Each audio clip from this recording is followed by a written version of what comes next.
last year, I think, as you described, it's maybe for a lot of people, it's a surprise as far as the complications and the issues that happen to one who might identify more specifically as Asian American or Pacific Islander. My father growing up, I remember one lecture I would often get was that I had to work 3 times harder than anyone else to get equal. He's like, you look Asian, you're small built, and you're female. He's like, so don't even complain about it. His complication was that he also has a Filipino accent. And so his experience was one that came with, being an immigrant and trying to find a way to gain respect and to measure up to his responsibilities as a doctor and as a parent. And it's not easy. The model minority myth is complicated. There's so many layers to it. And I think one of the things that's come out in this last year is recognizing that not all Asians are the same, even if one might think that they all quote unquote look alike. There is colorism within the Asian cultures. And then there's also classism between specific cultural groups. And so it's multifaceted, and it can be painful.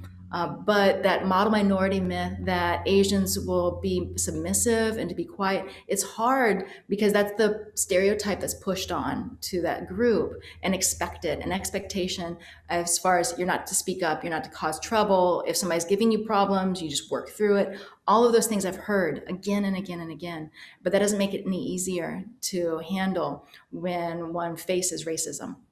And racism comes in forms that aren't always violent, but that doesn't mean that it's not felt. And so that can come with being left out. It can come with being ridiculed, and it can come with being passed over because you recognize that someone else got their voice heard, even if you said the exact same thing. But those components are there. It's just that I think we weren't always listening.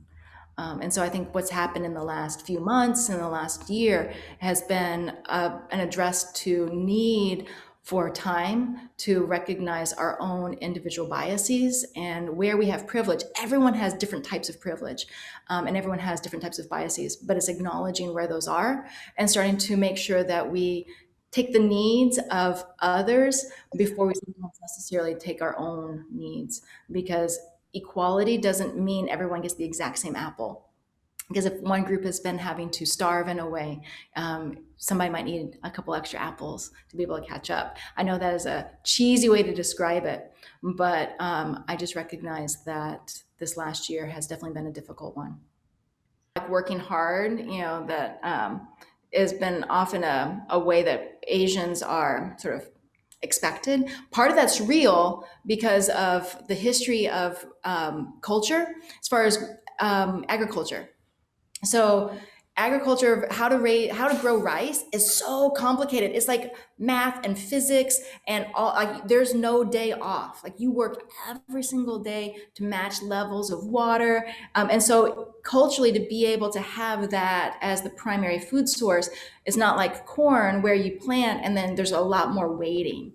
And so there's a calculation part and a type of labor that I think has been ingrained that has a lot more to do with history and agriculture, that doesn't get, I think, necessarily recognized as what does work look like. And so where work, I recognize I work hard because I love what I get to do, but also the model that was shown to me about how much to work, like what that looks like, I feel is there too. But one of the things I struggle with is that for people who sometimes within, if someone's identified as being Asian or Asian Pacific Islander, that they're smart. And so they're already a hard worker. So therefore, if they did something, they will sometimes will get passed over, or that labor will get ignored because it's just, oh, that's just part of it. They're already good at that. And so it can then misunderstand how much actually is done to get there. On the other side, it can then also miss if someone is not that, they actually will sometimes take it out on them even further. And so if a student is Asian and they might not live up to that expectation, they sometimes can get, by a teacher, left out faster because they're not measuring up even more. So it's like amplified in a negative way.